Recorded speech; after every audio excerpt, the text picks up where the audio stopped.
Warahmatullahi wabarakatuh. Saya Yoni Anugrah Ngaju Julianto, eh, dengan NIM 104042402 dari kelas AB 4806. Dalam kesempatan ini saya ingin membuat tutorial tutorial video mengenai cara membuat laporan prediktif dan preskriptif menggunakan Power BI.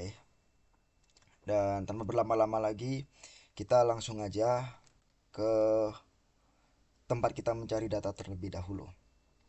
Yang pertama, kita buka dulu, kita pakai dataset Jabar untuk mencari data. Nah, setelah ini misalkan saya ingin mencari data penjualan tentang apapun lah, kita cari aja penjualan di sini.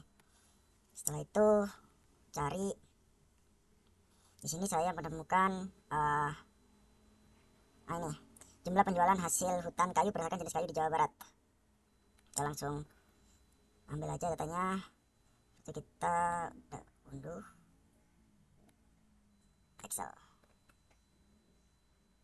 Oke, ke Power BI.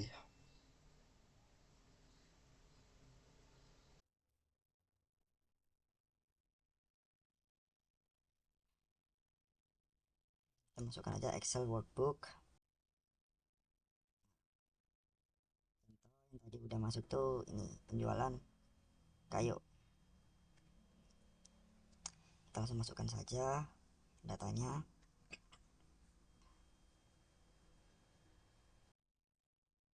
Kita mencet ini.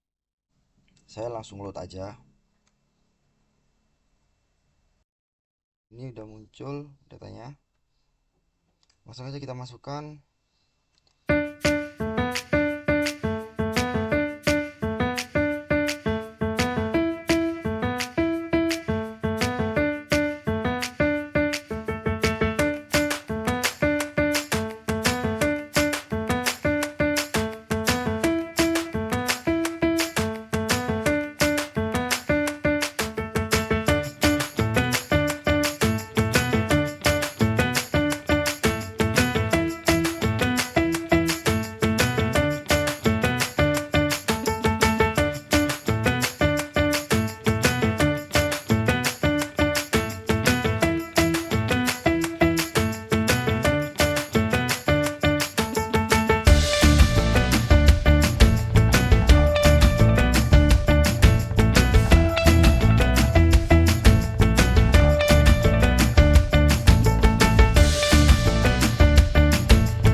Setelah kita menyajikan data yang sudah kita cari tadi dari dataset Jawa Barat, dan juga kita udah susun untuk visualisasinya, dan kita juga udah menghias.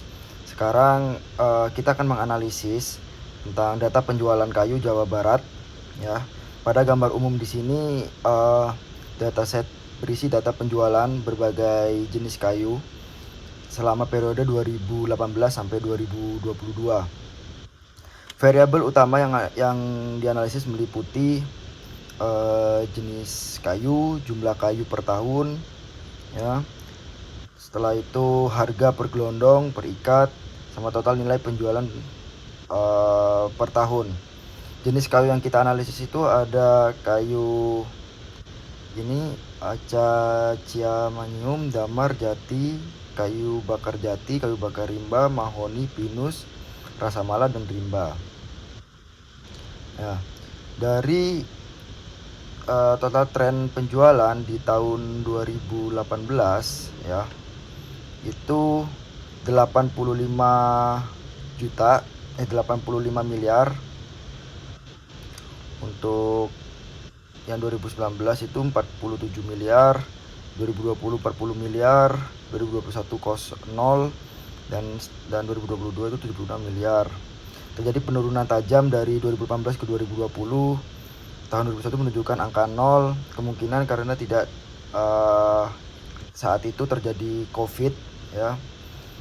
Dan tahun 2022 menunjukkan pemulihan yang sangat kuat dan kenaikan hampir ya 89% dibanding tahun 2020. Setelah itu di sini kita bisa melihat untuk kayu jati ya. Untuk kayu jati ini setiap tahunnya ya bisa dikatakan stabil, dan di tahun 2022 dia meningkat. Kemudian untuk yang pinus dia juga meningkat di tahun 2022. Kemudian untuk kayu bakar rimba dia ini sangat meningkat. Yang awalnya 98.000 ke 304.000 ini sangat meningkat. Kemudian mahoni, untuk kayu mahoni di sini kita terlihat ya relatif stabil dari 2018 sampai 2022. Kemudian untuk kayu damar di sini kita bisa melihat bahwa ada penurunan penjualan. Dan kemudian untuk acacia mangium di sini akan ada penurunan yang sangat tajam dari 20.000 sampai ke 6.000 seperti itu. Dan untuk rimba sama, di sini menurun. Dan prediksi untuk 2 sampai 5 tahun ke depan, kalau menurut saya untuk kayu jati diprediksi akan tetap tinggi karena digunakan untuk furnitur yang premium, daya tahannya tinggi, kemudian nilai investasinya tinggi, pasar ekspor stabil. Kemudian penjualan jati akan terus tumbuh secara moderat dan harga kemungkinan meningkat karena keterbatasan pasokan. Dan untuk pinus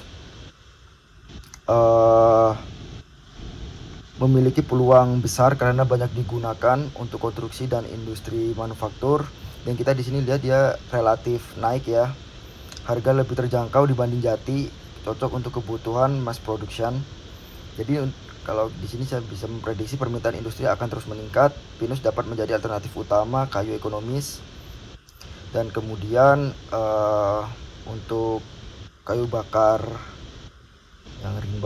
rimba, di sini permintaan energi alternatif meningkat ya, jauh. Dan UMKM dan industri kecil menggunakan bahan bakar kayu yang mana harganya relatif murah. Jadi diprediksi segmen ini masih akan tumbuh terutama di daerah industri yang tradisional, namun margin keuntungan kemungkinan lebih rendah dibanding kayu premium. Untuk kayu damar dan acacia ini ya, diprediksi jika tidak ada inovasi pasar, kontribusi kedua jenis kayu akan semakin kecil. Dan karena penurunan yang sangat tajam tadi itu. Kemudian untuk analisis preskriptifnya, untuk jati pinus dan mahoni, saya merekomendasi tingkat kapasitas untuk meningkatkan kapasitas produksi, kemudian bangun kontrak jangka panjang dengan industri furniture dan konstruksi, dan mengoptimalkan strategi ekspor. Kemudian kita perlu untuk mendiversifikasi produk turunan seperti furniture, flooring, panel kayu, kemudian produk dekorasi interior seperti itu. Jadi kita harus fokus juga ke sustainability. Tren global menunjukkan industri kayu semakin dipengaruhi isu lingkungan juga. Jadi saya merekomendasikan untuk menerapkan sustainable forestry, menggunakan sertifikasi legalitas kayu, tingkatkan transparansi rantai pasok. Jadi secara keseluruhan industri penjualan kayu di Jawa Barat menunjukkan pemulihan yang kuat setelah penurunan 2019 sampai 2020. Kayu jati, mahoni, dan pinus menjadi penggerak utama. Untuk pendapatan diprediksi tetap mendominasi pasar ya dalam beberapa tahun ke depan. Seperti itu. Terima kasih. Assalamualaikum warahmatullahi wabarakatuh.